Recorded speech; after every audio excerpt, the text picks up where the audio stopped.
The sun was merciless that July afternoon.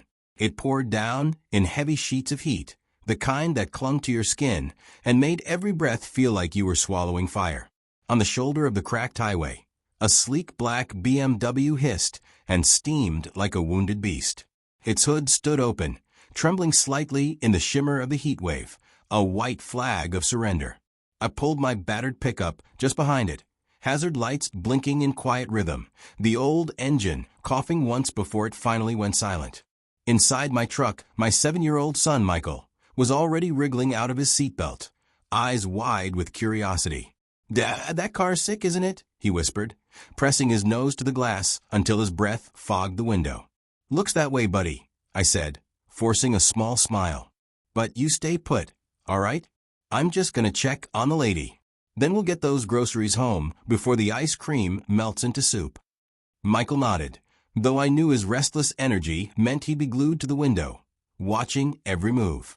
I stepped out, toolbox in hand, the metal burning against my palm from sitting in the sun. The smell of hot asphalt, oil, and distant exhaust mixed into the air, familiar and heavy.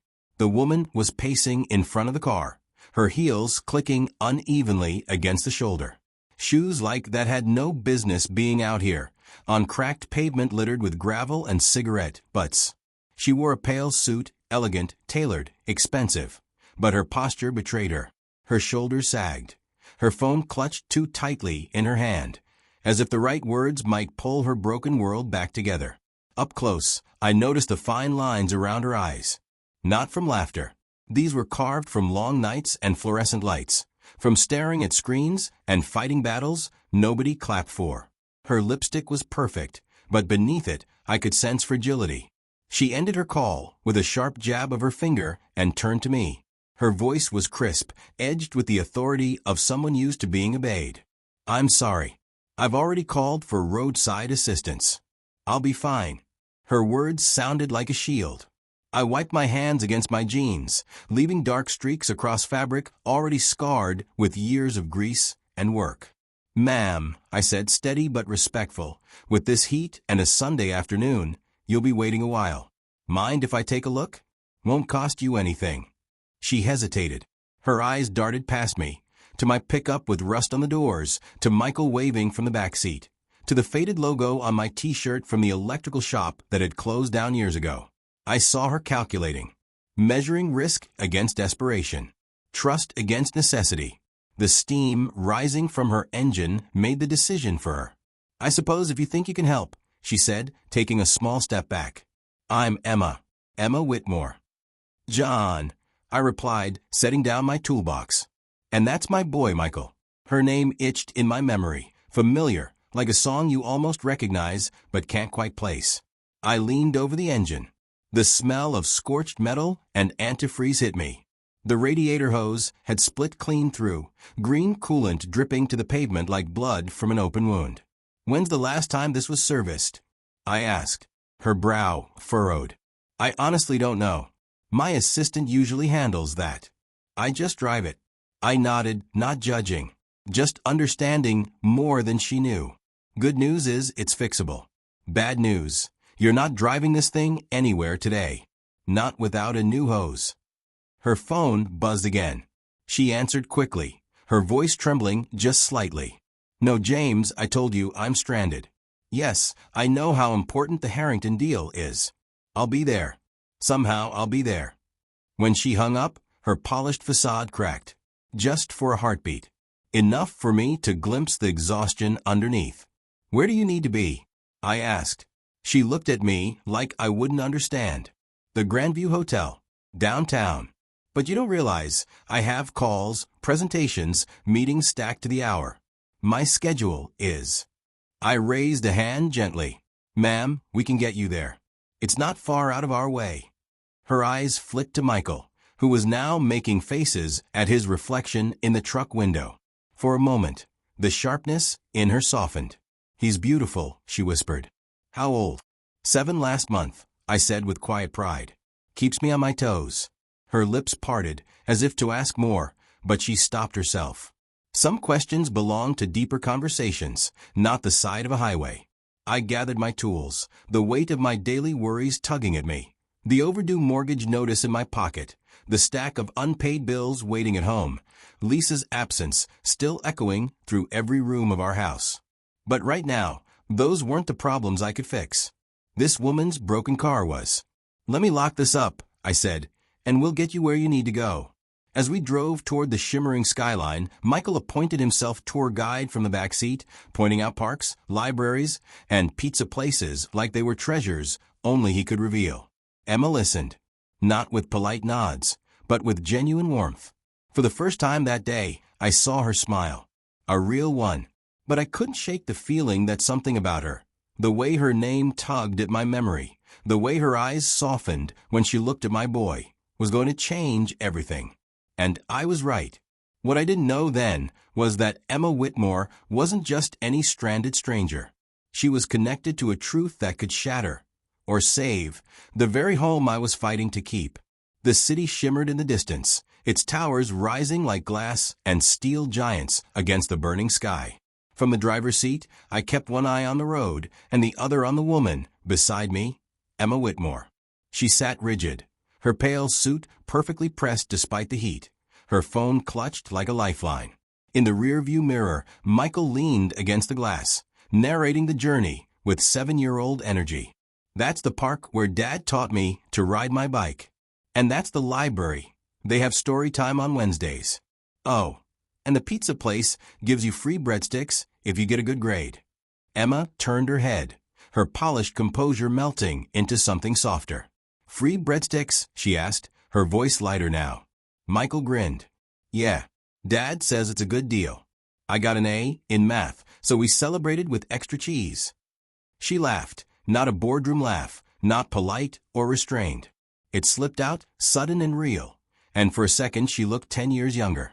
I caught her reflection in the mirror. That laugh had done something to her, something I didn't fully understand yet. The pickup rattled as we turned onto Main Street, past cracked sidewalks and storefronts that told their own quiet stories. "So," Emma said finally, shifting in her seat, "you fix cars." I shook my head. "Electrical work, mostly. Wiring, repairs. Cars, I just pick up enough to keep mine running. And to help folks when they're stuck." Michael piped up from the back. "Dad can fix anything. When our washing machine broke, he spread all the parts out on the kitchen floor, and then it worked again, even better than before." Emma turned, eyebrows raised. "Is that true?" I shrugged. "Mostly. The trick is, everything breaks for a reason. If you're patient enough, you figure out why. Machines, houses, cars." My voice trailed, heavier now. "People are a little trickier." Her gaze lingered on me then, studying me in silence. I felt it, sharp and searching. The Grandview Hotel appeared like a palace rising out of the city's heart. Marble columns, golden doors, a valet in crisp uniform. My pickup looked like a relic parked against that backdrop, rust and dents wearing their history in plain sight. Michael pressed his nose to the glass again. "Whoa, do you live here?" Emma's laugh returned, softer this time. "Not exactly. I'm staying here for business." She reached for a purse. I knew what was coming. "Please," she said, slipping crisp bills from a leather wallet worth more than my truck. "For the gas, for your trouble." I held up a hand. "No, ma'am. You don't owe me a thing. Like I said, you help people when they're stuck. That's just what you do." Her hand froze in midair. For a moment, she just stared at me, as if the sentence had disarmed her. "Not many people think that way anymore," she whispered. "Shouldn't be rare," I said quietly. Emma leaned down to Michael's window before stepping out. Her heels clicked against marble instead of asphalt now, her presence folding neatly back into that world of wealth and power. "Michael," she said softly, "thank you for sharing your dad with me today. And good luck with your rocket ship." Michael's eyes lit up. "Maybe you can come see it when it's done." She smiled, and this time it lingered. "I'd like that very much." Then she turned to me. For the first time, her mask slipped entirely. I saw exhaustion, but also something else, gratitude, maybe even hope. "John," she said, her voice lower, steadier. "I can't thank you enough. This kindness, it's rare." I nodded. "Shouldn't be." And then she was gone, disappearing into the golden lobby like she belonged there, though something about her gait told me even she wasn't so sure. As I drove away, Michael tilted his head. "Dad, why did that lady look so sad?" I tightened my grip on the wheel. "Sometimes grown-ups carry heavy things, buddy. Things you can't see. Like when you're sad about Mom," he whispered. "But you try to hide it so I won't worry." His words cut through me sharper than broken glass. "Kids, they noticed everything." "Yeah," I said finally. My throat was tight. "Something like that." Michael leaned back, satisfied with the answer, but the question lingered in the air like smoke. Did we really help her?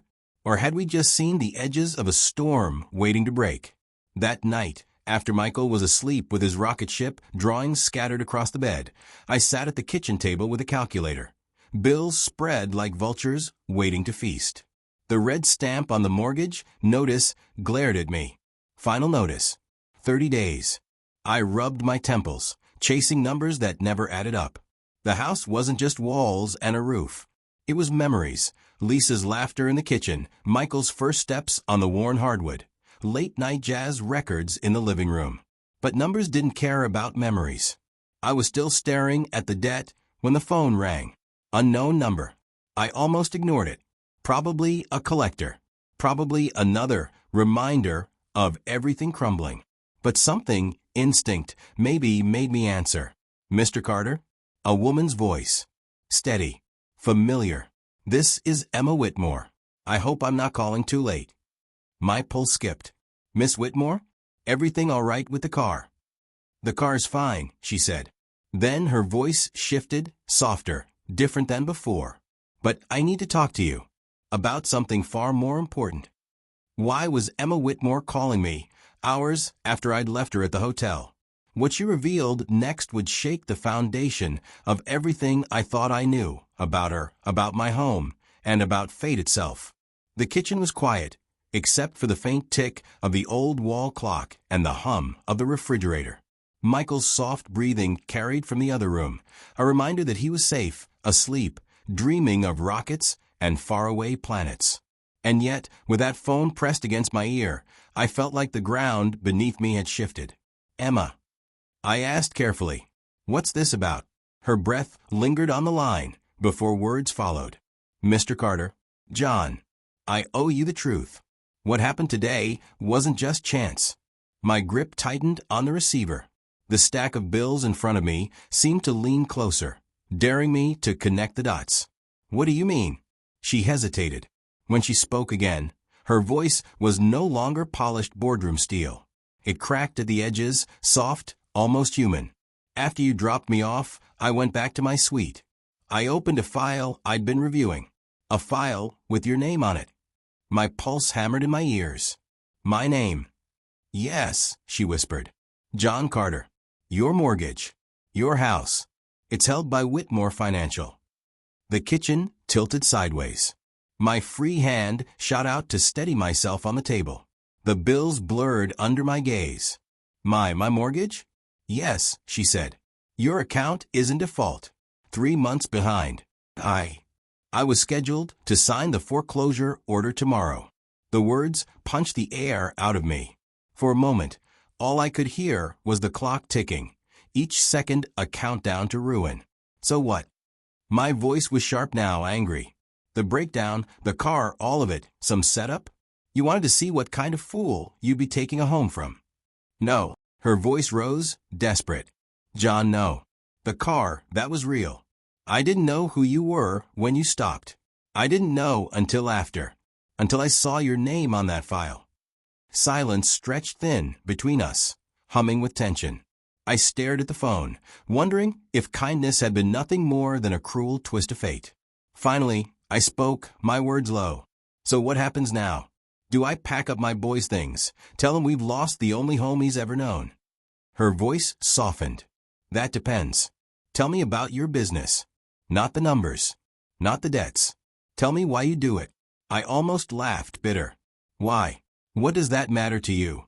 "Because," she said quietly, "I need to know who I'm helping and why it matters." I leaned back in my chair, the wood creaking under the weight of everything I hadn't said out loud in years. I fix things, I began slowly. Been doing it since I was 12. Learned wiring from my old man. Got good at it. Trade school. Started my own shop. Used to have steady contracts, guys working for me. And then, she pressed gently. And then Lisa got sick. Her name caught in my throat like a splinter. Cancer doesn't care about your schedule. It takes your time, your savings, your future, everything. I spent years in hospital halls instead of job sites. Lost workers. Lost contracts. By the time I swallowed hard. By the time she was gone, I was drowning in debt and raising a boy who had already lost too much. Emma was silent for a long moment. When she finally spoke, her voice trembled. But you kept going. What choice did I have? I whispered. Michael needed me to keep going. I thought I heard her choke back a sob, though she disguised it with a cough. Do you know what I was doing when my car broke down today? She asked suddenly. You said you had a meeting. Yes. A site visit, actually. A housing development we were about to foreclose on.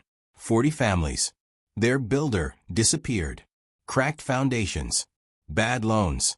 Families with children who thought they'd found their forever homes. That's rough, I muttered. I was supposed to sign their eviction notices tonight, she said, her voice hollow. 40 families. Out by Christmas. But after talking to your son, after hearing him describe you, how you fix things, how you help even when people can't pay you back, I couldn't do it. I canceled the meeting. Her words froze me. I went back through the files, she continued. Not just the numbers. The people. Veterans. Single mothers. Families like yours. I realized I'd forgotten they weren't statistics. They were human beings. The silence that followed felt alive, like the whole world was listening. Finally, I asked, and my house? You'll keep it, she said firmly. I'm restructuring your mortgage. Lower payments. Forgiven penalties. You'll have room to breathe again. To rebuild. Tears stung my eyes before I could stop them. For months, I had been fighting a losing battle. Tonight, the war had shifted. Emma, I whispered. Why? Why would you do this? Her answer came slowly, almost like a confession. Because today, when you stopped to help me, you reminded me of who I used to be. Before I became someone who saw the world in profit margins and spreadsheets. You reminded me that kindness is still possible. I sat there, stunned, the phone heavy in my hand. Outside, a dog barked. A car door slammed somewhere down the street. Life carried on, unaware that mine had just been rewritten. Emma's voice was barely a whisper now. John, I think you saved me today. She thought I had saved her. But as I stared at the bills on my table and the shadows creeping across the kitchen walls, I couldn't shake the question. What did saving really mean? And what would it cost both of us? The morning after Emma's call, the world felt different. Sunlight spilled through the thin curtains in my kitchen, turning the stack of bills on the table into pale ghosts. For the first time in months, I didn't feel crushed beneath them. They were still there, yes, numbers that screamed louder than words, but Emma's voice echoed louder. You'll keep your home. Michael thundered into the kitchen, hair sticking up in every direction, clutching a piece of cardboard. Dad, look, I made the control panel for the rocket. Buttons drawn in marker. Switches cut from milk cartons. Pure imagination. I knelt beside him, ruffling his hair. Looks like NASA better watch out. His grin, wide, unbroken, pure, filled the room with a light stronger than any sunrise. By afternoon, I was back under the hood of Emma's BMW. She had insisted I replace the radiator hose myself. A $40 part. 30 minutes of work. But she paid my full rate, and added bonus that made my chest ache with both gratitude and disbelief. She stood nearby, her heels traded for sneakers, her cream suit for jeans and a sweater. She looked less like the executive I'd met on the highway, and more like a person. Does it feel strange? She asked, watching me tighten the clamp. I glanced up. What does? Fixing the car of the woman who nearly took your house away. I exhaled slowly. Stranger things have happened. Her eyes softened, searching mine. John, I meant what I said last night. You helped me remember what matters. And I don't want that to be a one-time thing. Michael, perched on the truck's tailgate, interrupted with his usual candor. Dad can fix anything, even Mrs. Peterson's porch light. And he didn't even take money for it, 'cause she didn't have any. Emma's smile widened. Is that true? I shrugged. Sometimes people just need a little help. Michael puffed out his chest. Dad says when someone's stuck, you help them, even if they can't help you back. Her gaze lingered on me again, heavier this time. I shifted uncomfortably, wiping grease from my hands. When the BMW purred back to life, Emma let out a breath like she'd been holding it for days. She leaned against the car, arms crossed, watching Michael spread his rocket ship blueprints across the grass. Can I see? She asked him. Michael's eyes lit up. He scrambled down, unfurling the papers like sacred scrolls. Emma knelt on the grass beside him, her expensive sweater brushing against dirt without a second thought. He explained every detail, the cockpit, the blinking lights, the secret compartment for snacks. Emma listened like he was unveiling the next Apollo mission. You know what this rocket needs, she said seriously. Michael tilted his head. What? A mission. Every ship needs a destination. Where's it going to take people? Michael thought hard, his little brow furrowed. Maybe to the moon, then Mars, then maybe to new planets for people who lost their homes, so they can be safe. Emma's eyes flicked to mine, and in that look, something unspoken passed between us. Understanding, pain, hope. As the afternoon sun painted gold across the lawn, I felt a weight inside me shift. For months, my world had been shrinking, bills, debts, grief pressing tighter each day. But now, sitting across from Emma Whitmore, hearing her laugh with my son, I felt something I hadn't in a long time. Possibility. When it was time for her to leave, Michael tugged her sleeve. Will you come back? So you can see the rocket when it's done. Emma smiled, her eyes shining in a way I hadn't seen before.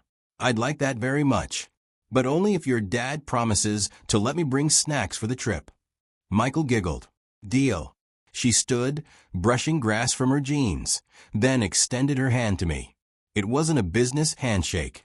It was steady, warm, and full of meaning. John, thank you for reminding me that kindness isn't weakness. That it's everything. I swallowed, my throat tight. Take care of yourself, Emma. As she drove away, the BMW's engine humming smooth now, I stood in the driveway with Michael's small hand in mine. Dad, he asked quietly. Yeah, buddy. She looked sad again, but not as sad as before. Do you think we helped her? I stared down the street where her car had vanished, my chest heavy and light all at once. Yeah, Michael, I said softly. I think maybe we did. That night, I sat at the kitchen table again, but this time, instead of numbers that felt like prison bars, I saw open doors. Opportunities. Emma had given me more than relief. She'd given me a chance to believe in tomorrow.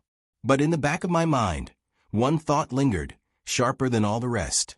What happens when kindness collides with the hard edges of the world? Because kindness alone doesn't always pay the bills. And I knew Emma's world, boardrooms, contracts, investors, wasn't built on kindness. It was built on survival. Emma had promised change. But promises are fragile things, easily broken under pressure. And as her world and mine began to intertwine, I couldn't help but wonder, was this the beginning of salvation or just another storm? 2 days later, Emma was back in my driveway. Her BMW gleamed under the sun, the hood closed, the engine purring like it was born to.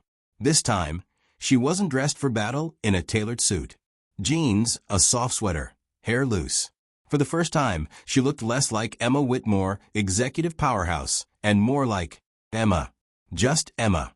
I wiped my hands on a rag, stepping out from the garage where Michael had been assisting me by holding a flashlight at all the wrong angles. All done, I said, giving the hood a final pat. Should run like new. She smiled. Thank you. Again. Michael bounded off the truck's tailgate, clutching his rolled-up rocket ship blueprints. Miss Emma, do you want to see my spaceship now? Emma crouched on the grass, without hesitation. I was hoping you'd ask. The three of us sat there for nearly an hour. Michael spread the blueprints around her like a constellation, explaining every button, every hatch, every blinking light he planned to wire up with my old switches. Emma listened with the patience of someone who wasn't pretending.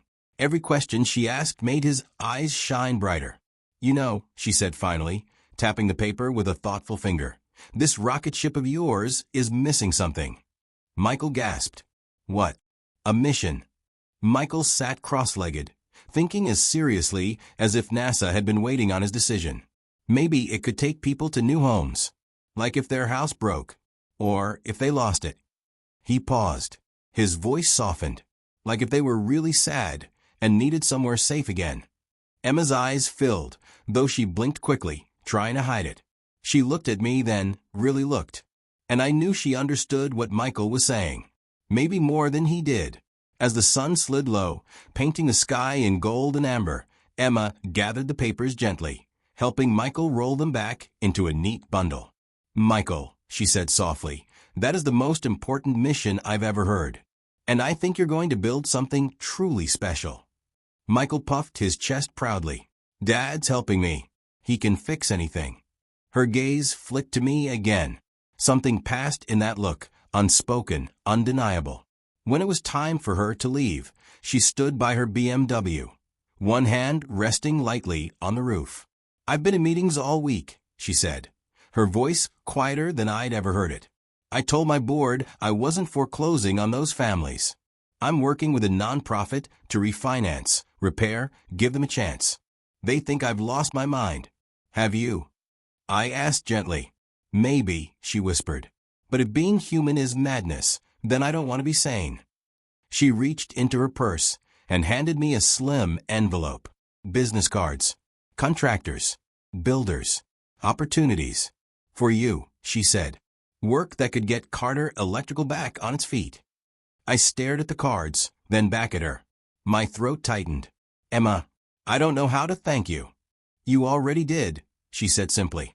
"That day on the highway." Michael tugged her sleeve. "You'll come back, right? To see the rocket." Emma bent, pressing her forehead gently to his. "I wouldn't miss it for the world." Then she turned to me, extending her hand. But when I took it, she didn't let go right away. "John, you reminded me that some things matter more than money. That kindness isn't weakness. It's the only thing that keeps us from losing ourselves." Her eyes shimmered. "Don't ever forget that." We watched her drive away, the BMW humming down the street until it disappeared around the corner. Michael slipped his small hand into mine. "Dad." "Yeah, buddy." I think we helped her.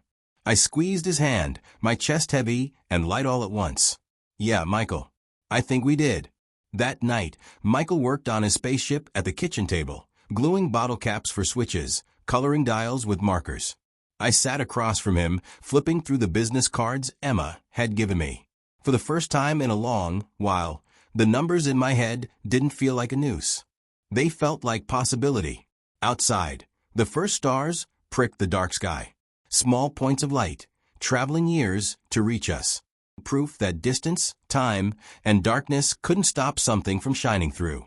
And I thought about Emma, about Michael's rocket ship, about kindness, fragile, rare, but powerful enough to change everything. Maybe saving isn't about grand gestures. Maybe it's about stopping on the side of the road, about listening, about helping someone carry the invisible weight they thought was theirs alone. Maybe that's the real mission. Have you ever had a moment where a simple act of kindness, yours or someone else's, changed everything? What did it teach you?